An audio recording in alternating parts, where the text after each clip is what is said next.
Vuelvo a estar por aquí y bueno, esta vez os traigo una entrevista con Esther. Es una entrevista que me hace muchísima ilusión compartir con vosotros. Esther es terapeuta en análisis bioenergético y bueno, tiene mucha experiencia con pacientes que han pasado por el proceso de adopción. Y he pensado que bueno, sería un regalazo que pudiera estar en este espacio, ¿no? Que nos pudiera compartir sobre este enfoque terapéutico con el que trabaja, que es el análisis bioenergético.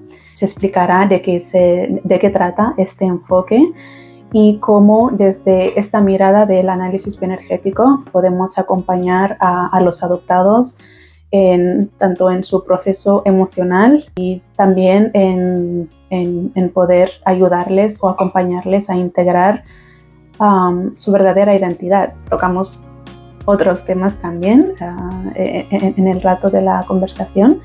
Y por eso mismo, de verdad, os animo muchísimo a que podáis ver la entrevista hasta el final.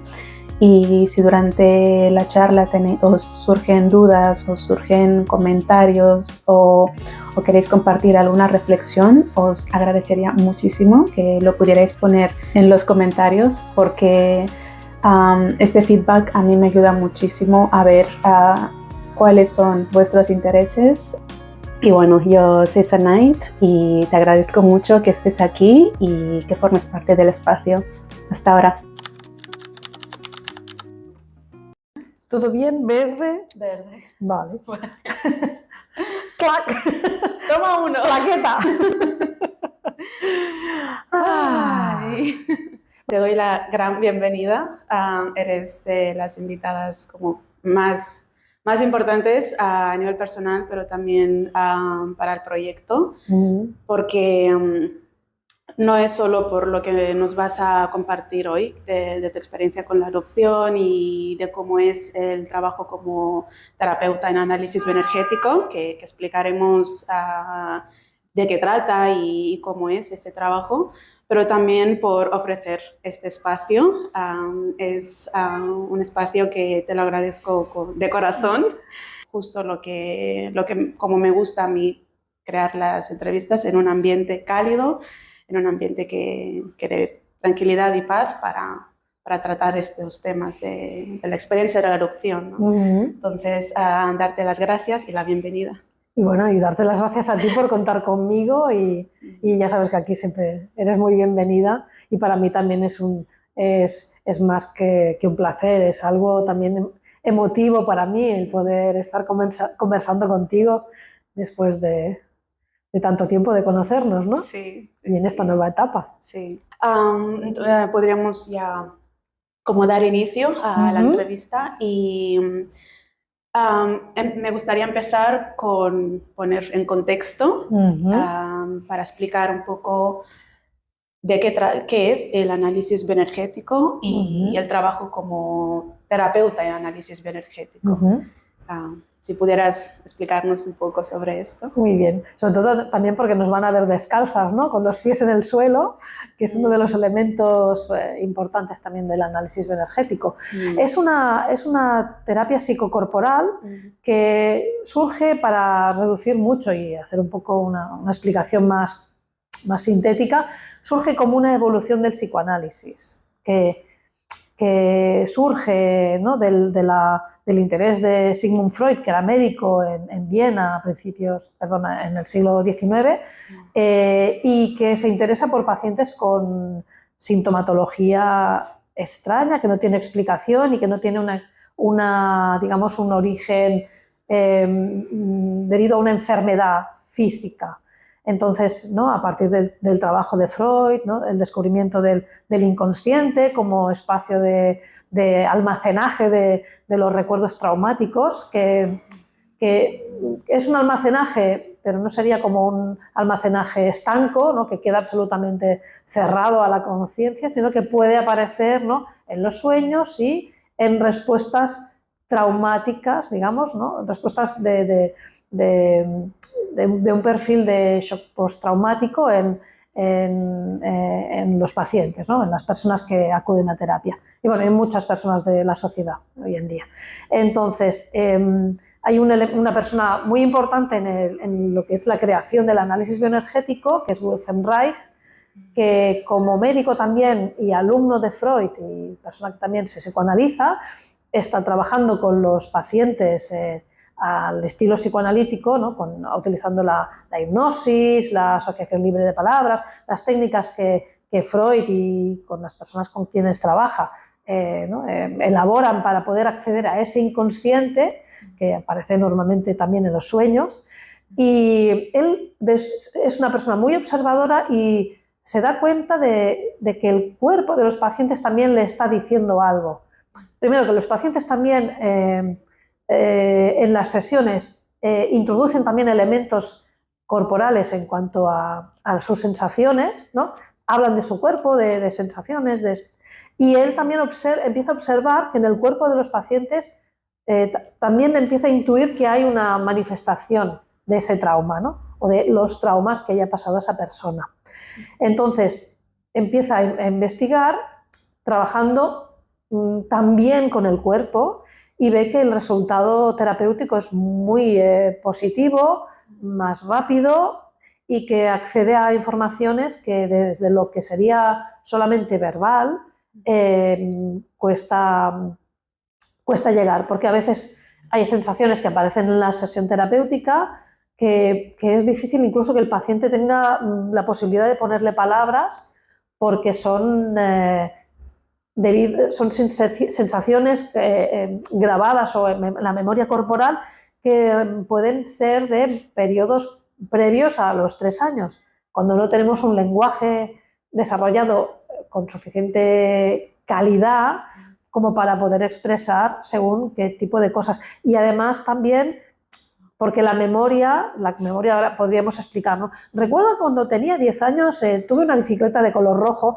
Claro, cuando un niño es muy pequeño, no tiene lenguaje, no puede construir ese tipo de memoria que sería como un relato, ¿no? De la historia. Entonces, hay una memoria corporal que Wilhelm Reich descubre y que utiliza como herramienta también de trabajo terapéutico. Entonces, a partir de ahí, de su desarrollo, él por ser una persona progresista y encontrarse a principios del siglo XX, ¿no? En la primera mitad del siglo XX, con todo el auge del nazismo en Austria, porque él también vive en Viena, él tiene que huir a otro país para protegerse y huye a Estados Unidos. Ahora explicaré un poco más de qué se trata, pero un poco para poner en contexto, ¿no? Sí. Cómo es el inicio, el arranque de este enfoque terapéutico. Entonces, él en Estados Unidos se encuentra es alguien ya conocido internacionalmente por sus investigaciones y su trabajo. Entonces, se encuentra allí un caldo de cultivo muy positivo, entre ellos Alexander Lowen y otros psiquiatras, psicólogos y otros especialistas que trabajan también en el estudio del desarrollo infantil, de todo lo que es el desarrollo humano, y entre todos, más todo lo que él aporta, pues se va construyendo el corpus teórico del análisis bioenergético y el corpus práctico también, ¿no? Todo lo que es la praxis de la parte práctica de la terapia. Y tiene unos elementos como muy básicos y determinantes que son, el primero es el tener en cuenta al paciente como tener en cuenta no solo la dimensión psíquica, sino también la física, la emocional y la psicológica, ¿no? y la psíquica. Es como ver a la persona más en un conjunto, no como una persona que sufre emocionalmente y que piensa de determinada manera, sino también vemos al cuerpo y el cuerpo también nos habla y tenemos en cuenta al cuerpo para también descubrir cosas de las que incluso el paciente puede no ser del todo consciente y aparte de eso el trabajo de utilizar el cuerpo como herramienta de trabajo que se añade a la conversación, al análisis de la historia de la persona que tenemos en terapia y también conocer su historia y también lo que cuenta o lo que explica, relata como sufrimiento y como malestares. Entonces, aparte de todo eso, también está el cuerpo. que nos habla y nos dice muchas cosas. Wow. Entonces, elementos básicos del trabajo son observar el nivel de energía que tiene la persona, cómo es su nivel de respiración, si tiene corazas musculares, que normalmente todo el mundo llega con corazas musculares, más o menos intensas, más o menos extensas en el cuerpo. Entonces, ver eso, ¿no? El nivel energético, la respiración, la armonía corporal, si hay bloqueos, si hay tensiones. Eso se suma a todo el relato emocional de la historia, de lo que la persona puede saber, puede descubrir porque pregunta, ¿no?, a su alrededor, a su familia, y de lo que también siente y como emoción y como sensación, que puede ser pues eso, ¿no?, como una sensación dolorosa o de frustración emocional, etcétera, cada uno con su realidad. Wow. Y elementos básicos de trabajo son eso, ¿no?, la respiración, el grounding, ¿no?, el enraizamiento, que es garantizar que hay un buen contacto con el suelo y una buena sensación física, ¿no?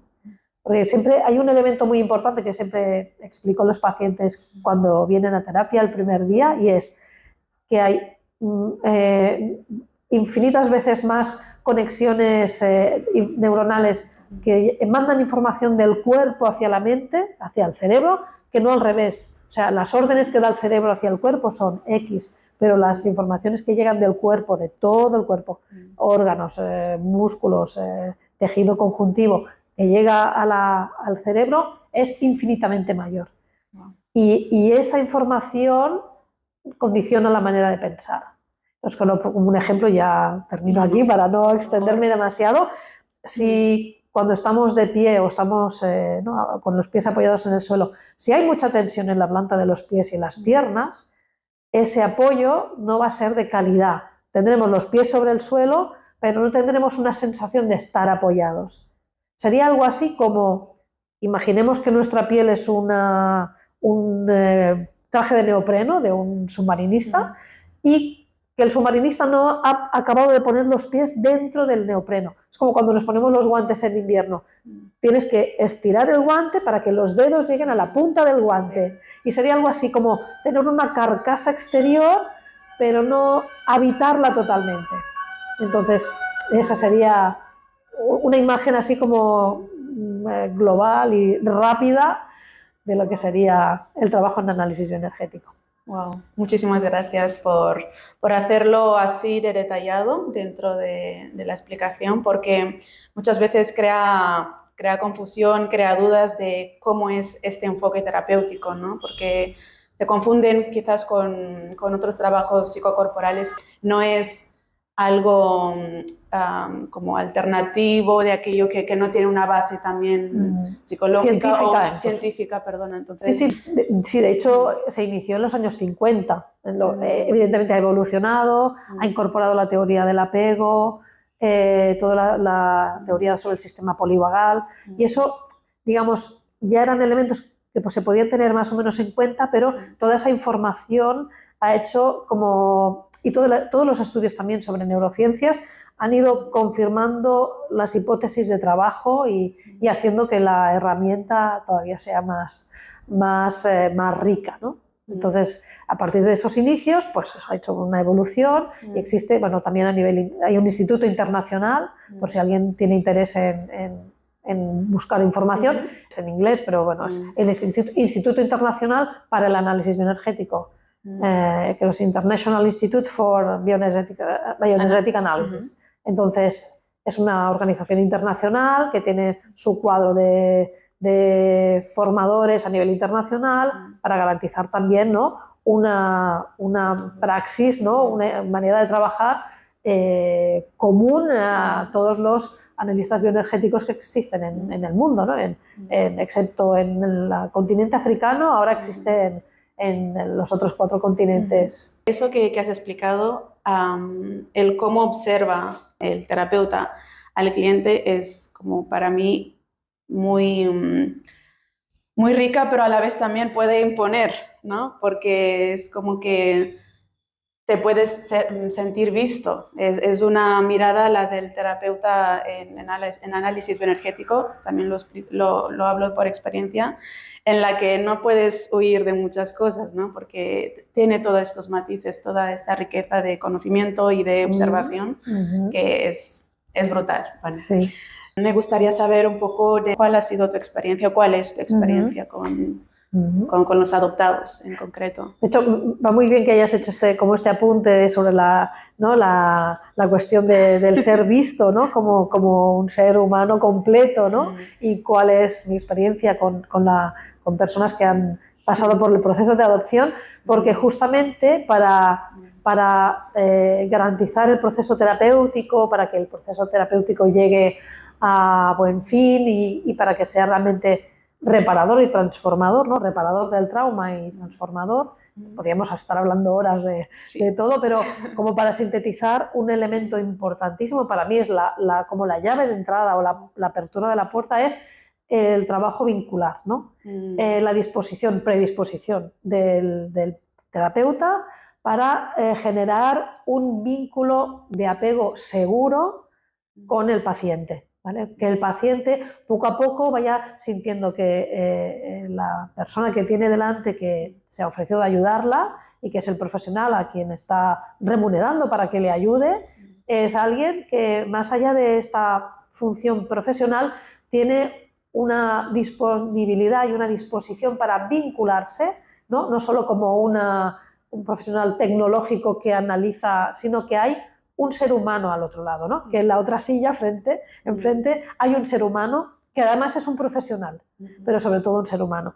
Y en este sentido, creo especialmente que importante este elemento en cuanto a una persona que pues, ha pasado por un proceso de adopción, donde ha tenido quizá no experiencia vincular inicial o una ruptura, una separación, ¿no? Una desaparición de sus vínculos iniciales y además una experiencia de nueva revinculación, si es posible, si se facilita, con una nueva familia o adultos y sociedad y entorno. Contexto. ¿No? Contexto, exacto.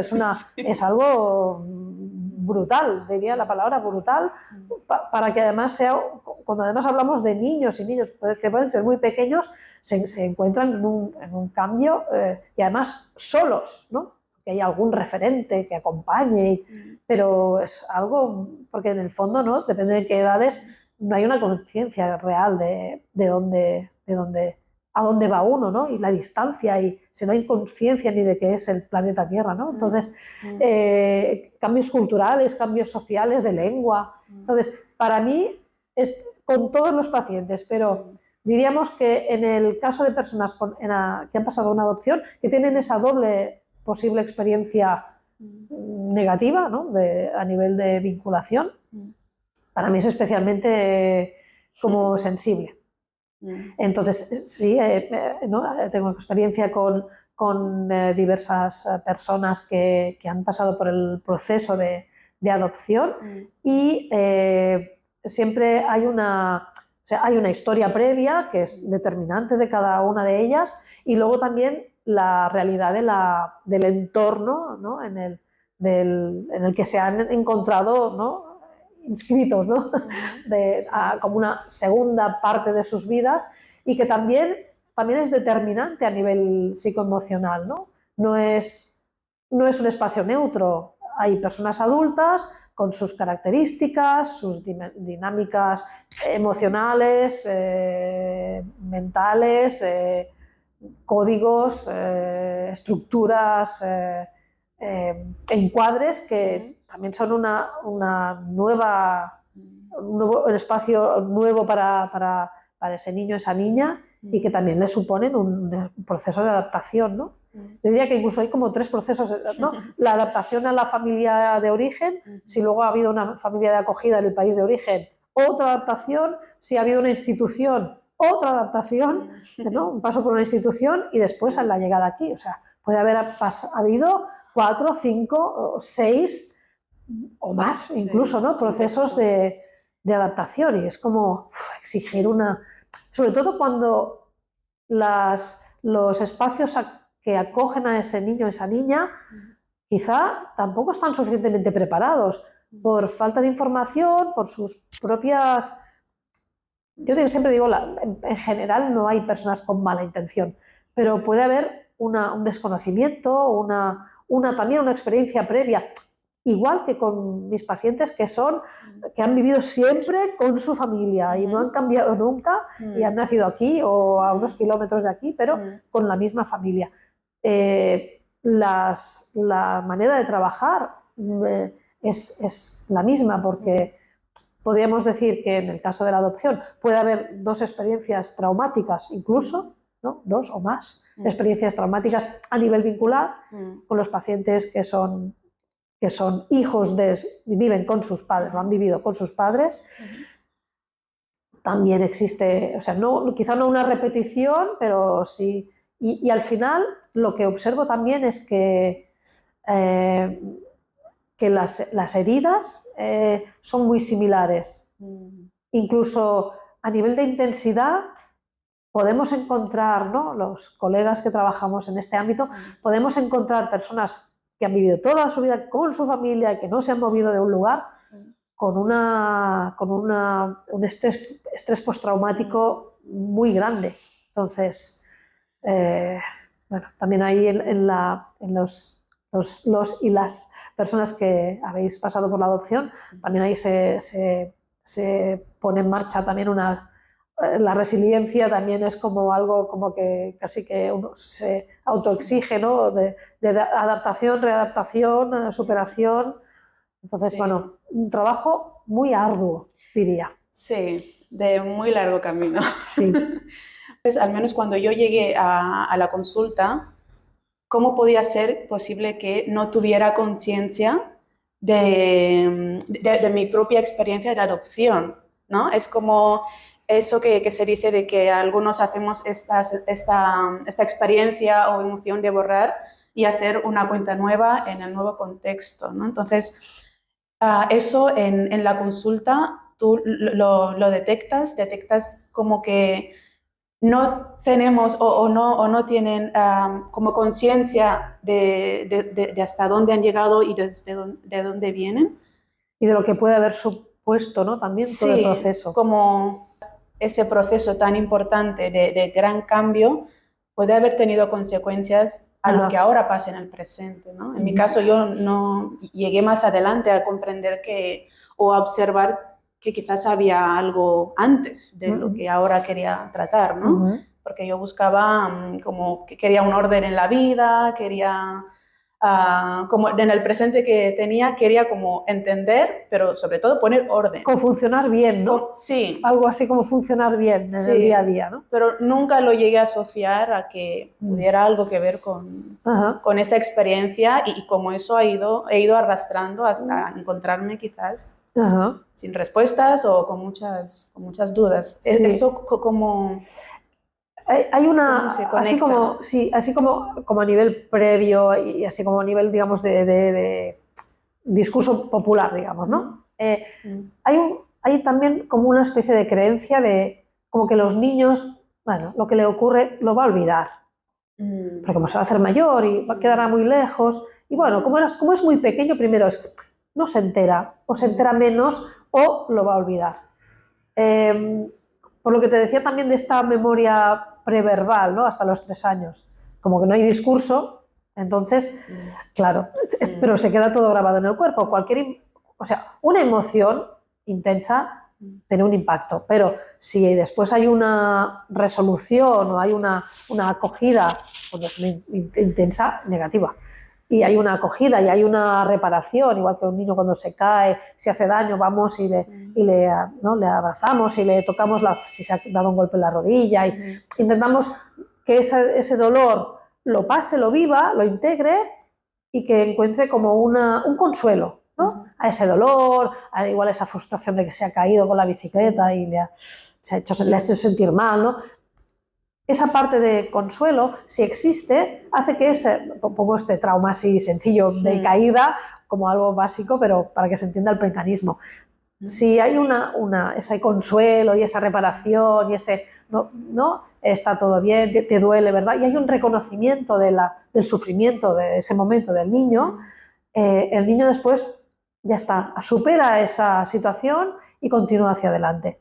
El problema es cuando ocurren o demasiadas cosas, o las cosas que ocurren tienen también su origen en el propio espacio vincular familiar, ¿no? O de adultos, del entorno que tiene ese niño, y nadie pone palabras a ese dolor, nadie reconoce ese dolor, o es como, bueno, no será tanto, o luego no hay un permitir un tiempo de expresión de lo que ha pasado, ¿no? La típica frase de, bueno, ya está, no llores más, no llores, ya está, ya no pasó nada, no pasa nada, no pasó nada, no llores. No es verdad, ha pasado, le está doliendo algo físico o emocional, y sí que ha pasado, o sea, y sí que tiene, evidentemente tiene no solo derecho a llorar, sino que es importante y necesario que lo pueda hacer, ¿no? Y dice llorar, dice enfadarse, lo que sea, ¿no? Expresar su emoción. Entonces, diríamos que una de las cosas que me ha sorprendido es que no he visto muchas diferencias, o no en todos, ahora lo voy a matizar un poco más, no he visto grandes diferencias con personas que han vivido siempre con su familia. Sí que podríamos decir, a veces puede ser como que, como antes estaba mal y luego tuve una familia de acogida, me dieron una oportunidad, aquí tengo opciones, tengo oportunidades, es como, tendría que estar bien, ¿no? Igual que pacientes de familia, ¿no? Digamos, lineal, que no, tampoco le dan valor a valor en el sentido de impacto, a lo que han vivido en su infancia. Es como, no, bueno, sí, me pasaron cosas, pero porque no hay esa conciencia del impacto emocional de las vivencias que tenemos. De las positivas, evidentemente, en positivo, pero las negativas tienen un impacto negativo, sea en la autoestima, sea en la autorregulación, porque hay un estrés postraumático, etc. Entonces, sí que podríamos decir que cuando la adopción ha sido en una edad muy, muy temprana en la que no hay recuerdo, o el recuerdo son 4 flashes, claro, ahí es sería un poco como los que han vivido una vida lineal con su familia, es como, bueno, no sé, debía estar todo bien, no sé, o no se plantea, a veces digo, pero si a ti te dieron una adopción, es porque algo ocurría en tu entorno. He visto casos, guerras, desaparición de los padres por muerte, por enfermedad o por incapacidad de poder soportar económicamente a la familia, a los niños. Bueno, así llegamos antes que nos suene el pip, pip, pip. Sí. Quizás para adelantar ya un poco en la entrevista, igual que la vinculación entre el paciente y el terapeuta es clave, otro contexto fundamental también es en la vinculación con el hijo, bueno, con el hijo o la hija, con su familia adoptiva, ¿no? Entonces, me preguntaba si hay aspectos concretos, ¿no?, que pudieran facilitar esta vinculación, como también que no solo el hijo viene con una historia, no solo el hijo viene con un origen, que haya podido tener pérdidas o las vivencias traumáticas, sino que también está la parte de la historia que es la otra parte, ¿no? Claro. La historia de los padres. Yo diría que igual como si fuera un hijo natural, biológico, digamos, el elemento clave creo que es, primero, y especialmente en los casos de adopción, evidentemente, es que sí o sí esa criatura, ese niño, esa niña, vienen con un trauma. Más o menos grande, pero importante. Porque, o sea, me refiero, puede haber pérdida de los padres biológicos o de la madre biológica y otras cosas además añadidas. Claro, es que suena muy mal decir solo la pérdida de los padres biológicos, porque eso es ya un trauma muy grande, que se puede añadir otras cosas además, pero ya solo ese hecho de perder la raíz, digamos, los orígenes, ya es muy traumático. Entonces, para mí la clave sería lo mismo que en familias biológicas, ¿no? Pero, o sea, en cuanto a la importancia del vínculo. Pero en el caso de una adopción, sería imprescindible que esas personas adoptantes tuvieran, no sé si sería a través de una formación, de un acompañamiento, también de los niños y las niñas, un acompañamiento adecuado y de calidad para poder hacer ese trabajo de identificación del trauma, de reparación del trauma y de, digamos, sanación en el sentido de poder... No es que se olvide lo que ha pasado, porque no podemos borrar lo que ha ocurrido, pero sí podemos eliminar los efectos traumáticos, ¿no? de esas vivencias.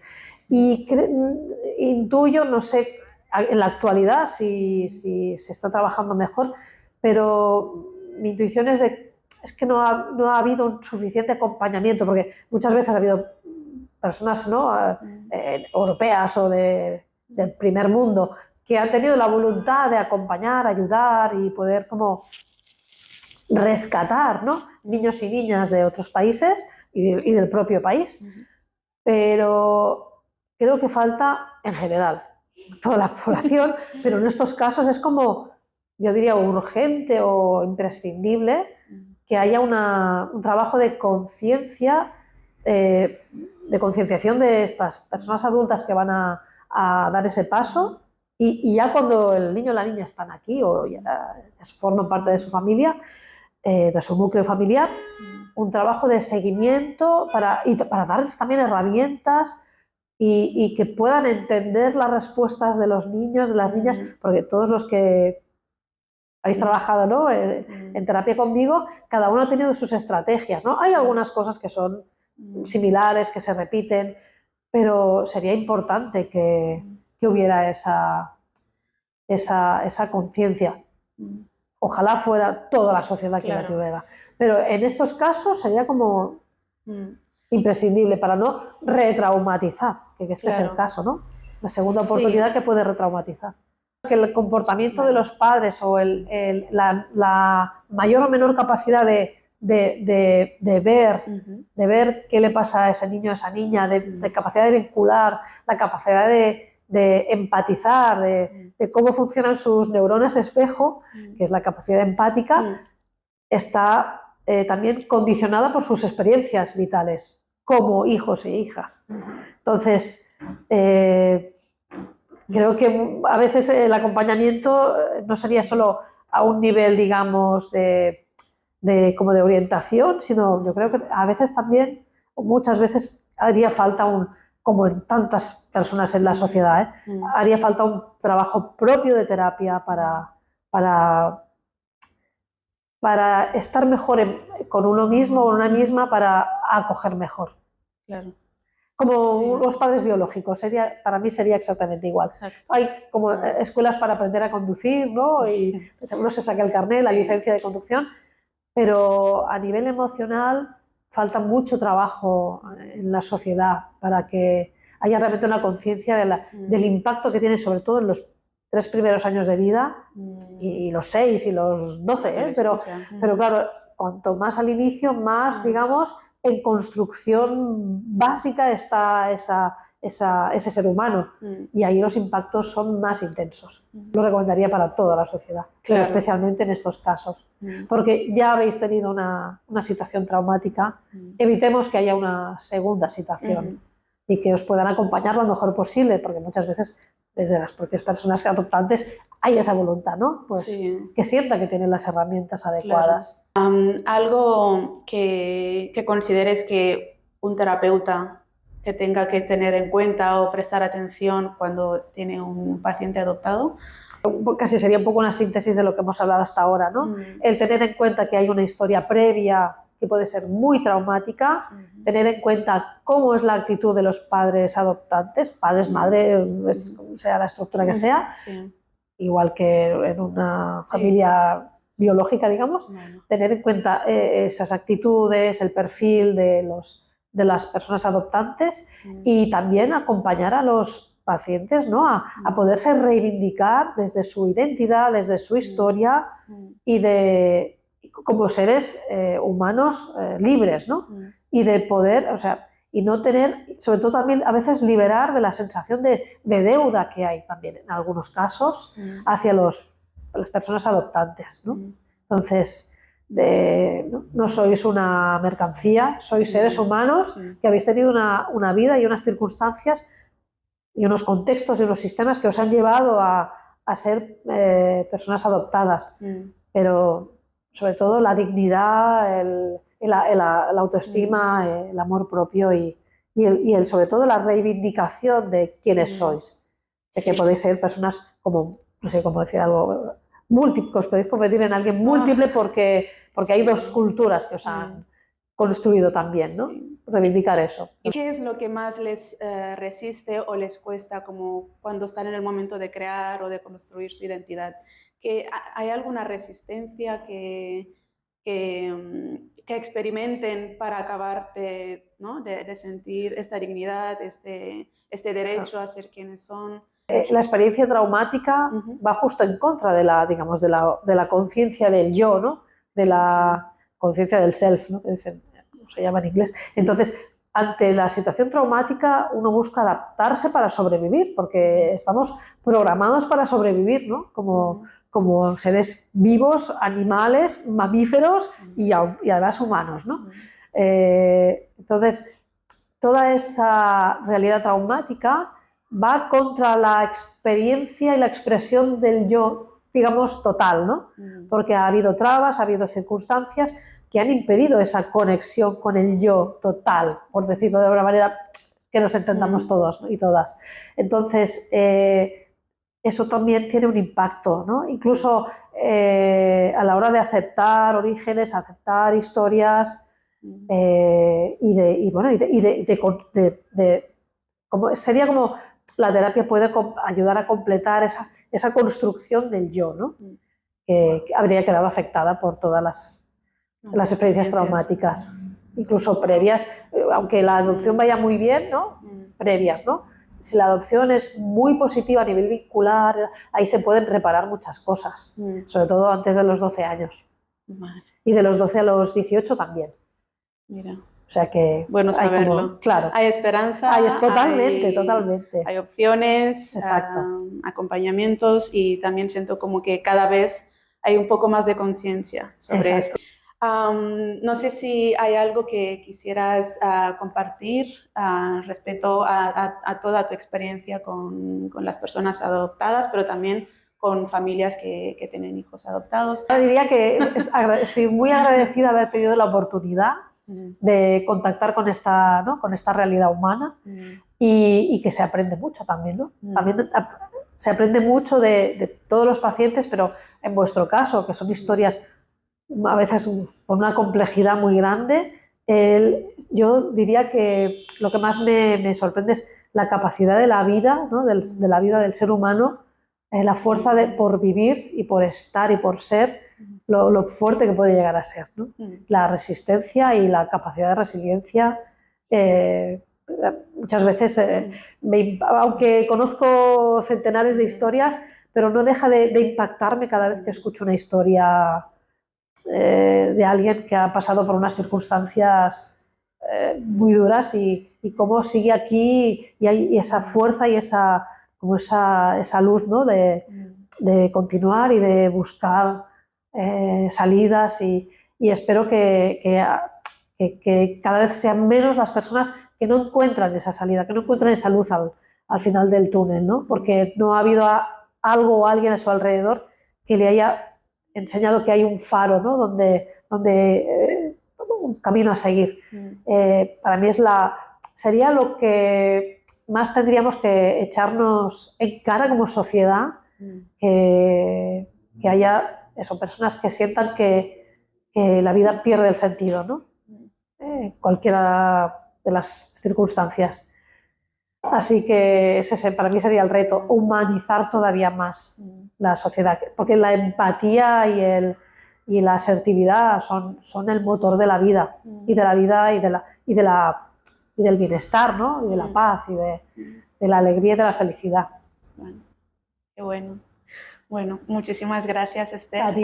Gracias por, de manera general, ¿no? de haber hecho un poco de este viaje y bueno, espero poder tenerte de nuevo para hacer quizás un poco más de explicación, un poco más de compartir conocimiento y quizás alguna práctica, ¿no? Algo de la bioenergética, porque yo creo que a veces cuesta de imaginarse cómo sería entonces, ¿no? el trabajo con el cuerpo. Ajá. Entonces, por lo de hoy, muchísimas gracias. A ti por la confianza también. Siempre. Y hasta pronto. Hasta pronto.